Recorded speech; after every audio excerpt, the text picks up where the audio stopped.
Welcome to the Doktor O'Kay Show. I am Doktor O'Kay, and yes, it was finally the Netflix premiere of Raw from Englewood, California, where the main headline is, "Just keep wondering if it was all a dream."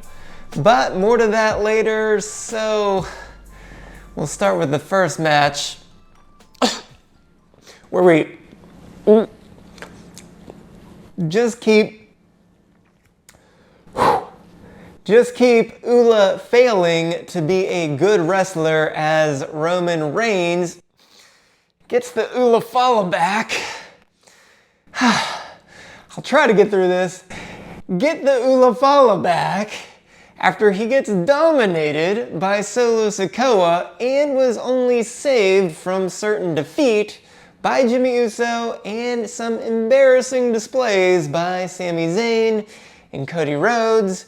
And no, we will not say that Roman Reigns is the ones, but he was able to perform a mere drive-by, and that was only because Solo was trying to make the crowd happy by getting out a table, and then he was also able to hit him with 7 chair shots and slam Solo's head twice onto the chair, and he was able to finally get Solo up when he was on the turnbuckle and was able to powerbomb him through that table, but that was it. That was all Roman could do. He couldn't do a lot. He was not very good at this at all. Had to mean Solo took his eyes off the prize momentarily before he was able to put him through the table.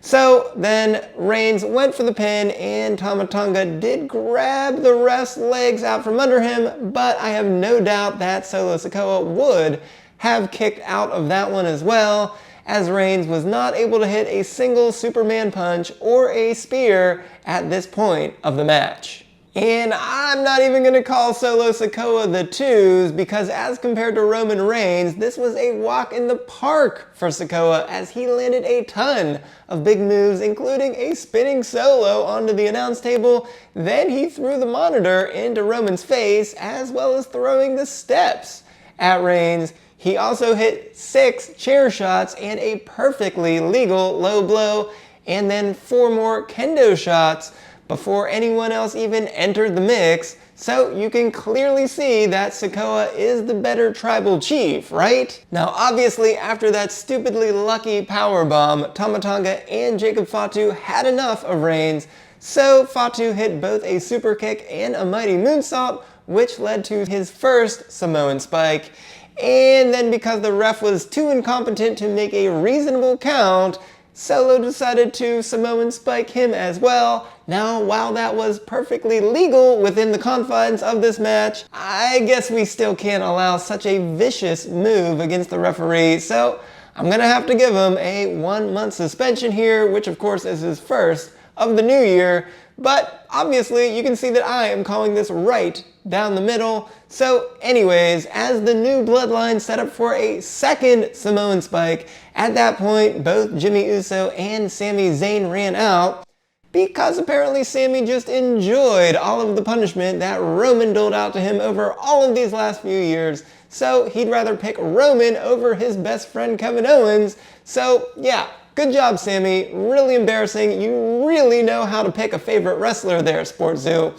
Jeez. But that interference led to a super kick by Jimmy, a haluva kick by Sami, and finally Reigns did land a spear as the third attack out of those 3.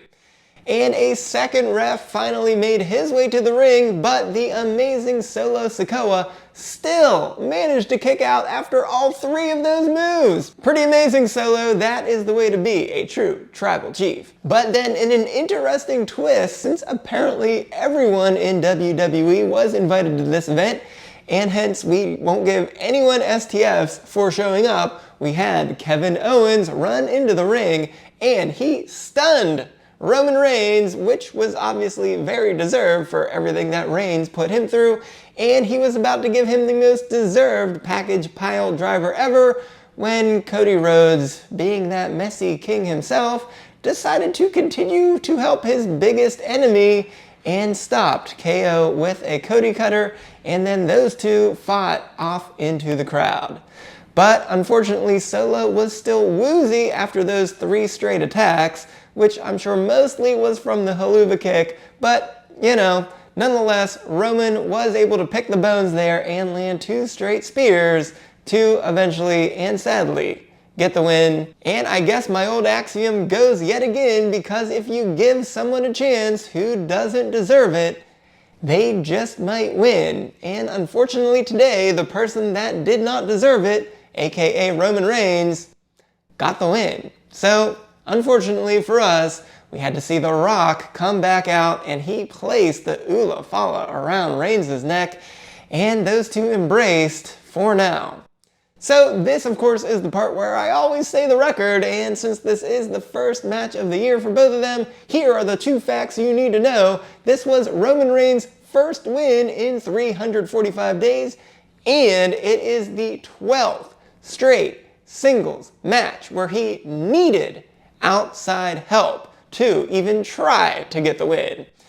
Because, of course, he is bad at wrestling and pretty much the luckiest person ever, you stupid idiots. So not sure how you don't understand that at this point, so you better hope that he loses that Ula Fala right away. And let's not get it twisted here, Solo is a great tribal chief, bringing others into the family who were previously shunned for no reason, but I will admit he has not been good in the ring, as he was just 2-7-1 in 2024, so if there's ever a match for Reigns to celebrate, getting his butt whipped by a man with a 22% winning percentage and then needing 3 additional people to come out and help him, that is not the way to show that you are the tribal chief, and in fact just shows how bad he really is. So of course I will not be putting up any 1s after this match unless it's with a different finger than the one you're expecting. But I take comfort in seeing Solo being a better man no matter the result, and for KO continuing to be right, so I will have to give this...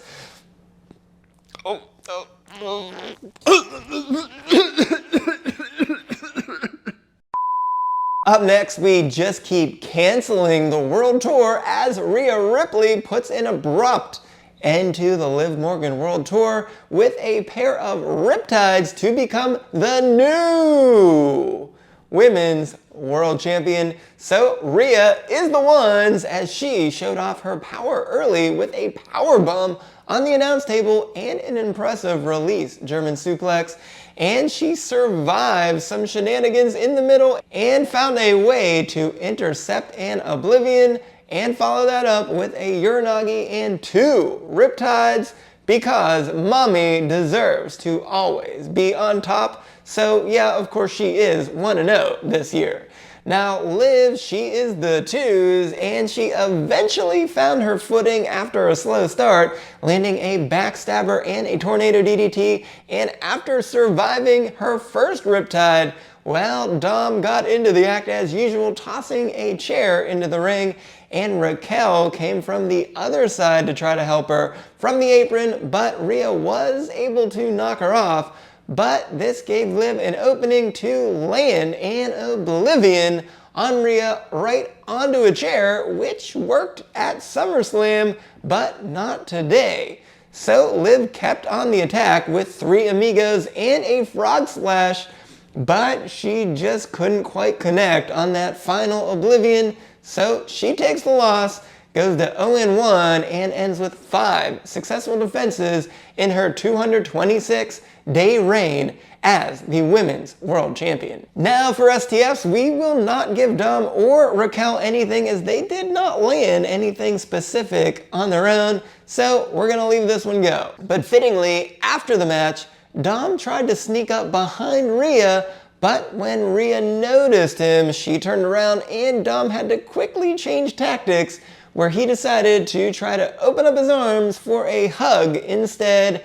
But Rhea was not gonna fall for this trick, and she decided to kick him in the Dirty D instead, and then finally hit that Riptide on him. Now, of course, we are going to have to give Rhea a fine for that attack, but I think that might just be the most well-worth find in the history of STFs. And since this was a fitting ending to both the World Tour and this rivalry, and when The Undertaker is there to hop on his bike and celebrate with your new champion, you know this was well done. We have to give it an okay. Up third, we just keep making him clay-less, as Jey Uso can't even get up off of his feet after a claymore, but he doesn't need to, and he finds the way to roll up McIntyre before he lands a second claymore to pick up the win. So Jey is the ones, and maybe all he did correctly in this match was counter claymore attempts, but that was good enough tonight because he first stopped one with a jump kick, then second he landed a shocking spear out of nowhere, and finally, after suffering and surviving one claymore, he crumpled to the mat when McIntyre was going to do another one. But this worked out for him as he did this twice, but when McIntyre went for that claymore the second time, he avoided it and got that pin. So he goes to 1-0 in 2024. Now for McIntyre, he is the twos, and it looked to be a dominating performance, including a spine buster and sit-out powerbomb, and later a future shock DDT, and then even that first claymore, but he takes a big step back in his ultimate goal to take out the entire bloodline, and he goes to 0-1. So this was a little bit of a slog early on, and maybe a little bit too calculating for both men, so we'll give this a not okay. And in our main event and main headline, we just keep wondering if it was all a dream, because Seth Rollins waited over 10 years to get his hands on CM Punk, but Punk improbably puts Rollins right back to sleep after somehow shrugging off a superplex to hit not one, but two GTSs to stop Rollins from extricating the cancer from his body. So CM Punk is the ones, and he went out into the WWE Universe by first flipping Rollins over the barricade and then fighting him on the outside. Then he later went to the step-up high knee several times as his signature move in this match, and he even took a couple GTSs himself, but he was able to follow one up with a stomp of Rollins, and he somehow had something left in the tank after that superplex to hit those final GTSs, so he goes to 1-0, and more importantly, he's won his last 3 one-on-one matches, so maybe he's finally getting in line for a World Heavyweight title shot. But that means Rollins is the twos, and late in the match, he landed his second GTS on Punk, and then also hit 2 pedigrees, including one on the announce table, but this was still not enough to put Punk away. But then after he landed a buckle bomb and a stomp, it looked like this one was over. But he weirdly did that little roll thing where he pushes his opponent onto his back with his head, and yeah, that put Punk right up against the ropes, so Punk was able to get his foot on the rope to stop the count, and that ultimately led to Rollins' downfall in this one. But after all of his injuries over the last couple of years, maybe we have to finally start wondering if Rollins even has it anymore, as he improbably has lost now 5 of his last 7 singles matches. So I've got to say that this one definitely feels like it is not going to be over anytime soon, and so maybe these two will take it to the next level the next time around, but for now it will get an okay. And with that, let's go beyond the mat for Raw. Well, we had a different cold open this time, and Triple H said some really weird words that didn't make any sense to anyone dealing with wrestling. So shoot, man, this did not work for me at all, as I was not feeling it from my face all the way down to my heels. But at least Triple H then showed up personally in the middle of the ring, and he gave us that good old-fashioned "Are you ready?" So this improves slightly from a double not okay to just a not okay. Then to really start the show, finally, The Rock came back to tell us what he meant at Bad Blood. Or not, that's not at all what he did. Instead, he thanked both Cody Rhodes and Roman Reigns and called Reigns the tribal chief before he even had his match.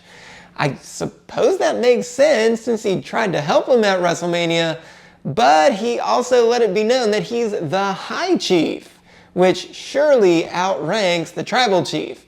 So even though The Rock was on his best behavior, in fact, he is on the board and all, so I guess he had to do that for this premiere, but I'm sure the next time he shows up, he'll be cooking something different than we saw this time. Or at least he better, because this was a huge disappointment. Not okay. John Cena also came back to start his Last Time Is Now tour, saying that it's been 2,446 days since he last won a match, so he doesn't see it happening of him winning another championship anytime soon, but maybe, just maybe, he can get a lottery ticket in the Royal Rumble, and he said that he will win the Rumble.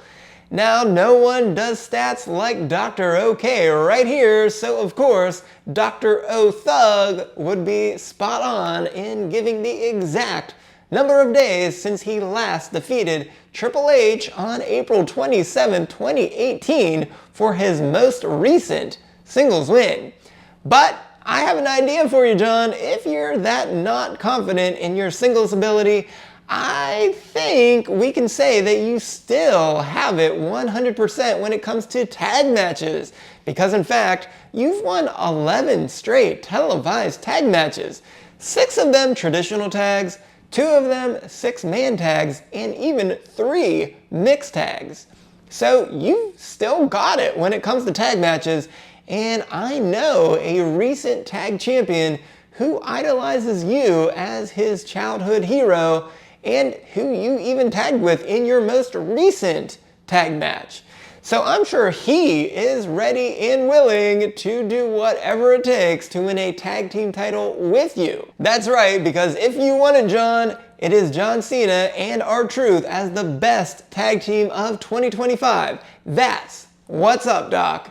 But nonetheless, even if we don't get that, though, start thinking about that, John.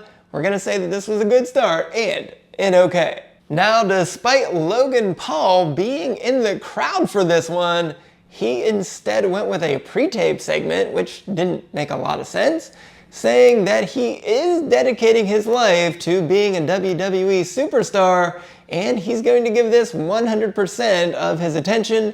So, obviously, we love our YouTube Lord and Savior for being back on Raw, but because he didn't say it in the ring this time, we're gonna have to dock him for tonight to a not okay. Adam Pearce and Bayley were speaking when Kathy Kelly tried to interview Pearce, but Chad Gable and American Made interrupted Pearce with Gable saying that he's taken out Alpha Academy, so he's going to start checking things off of his box in 2025, including being a singles champ, but he wants to start with beating the best Luchador.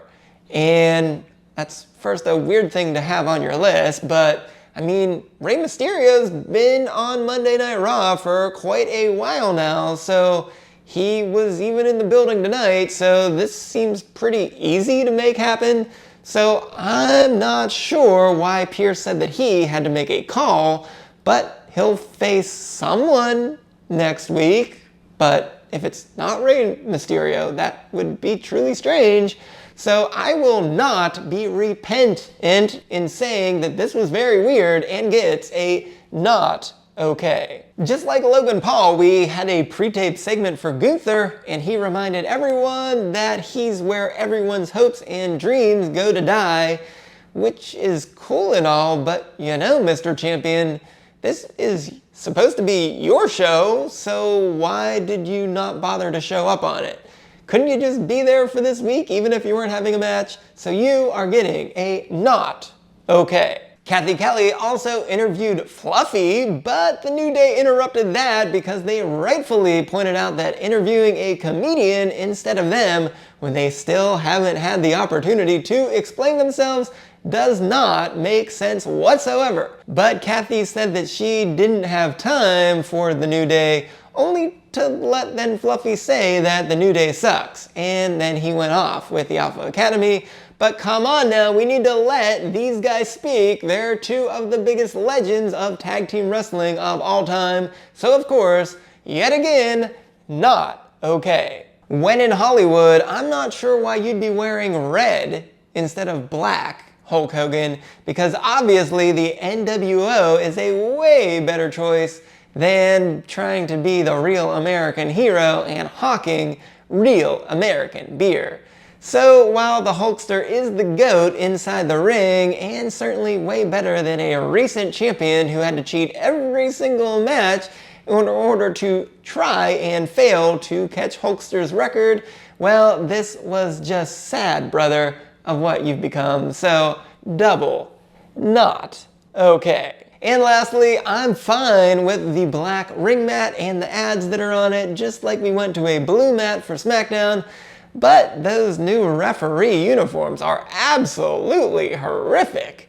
That's a fireable offense for whoever thought that those were fashionable. So obviously, double not okay. So the Netflix era has officially begun with a lot of excitement and a new women's champion. But we also had a new women's champion on SmackDown, so if you missed my recap and grades of SmackDown, be sure to go right on over here to check that out. And while we can't condone just 4 matches on a 3+ hour show, but we will say it still felt like a big deal, so we'll give this one an okay.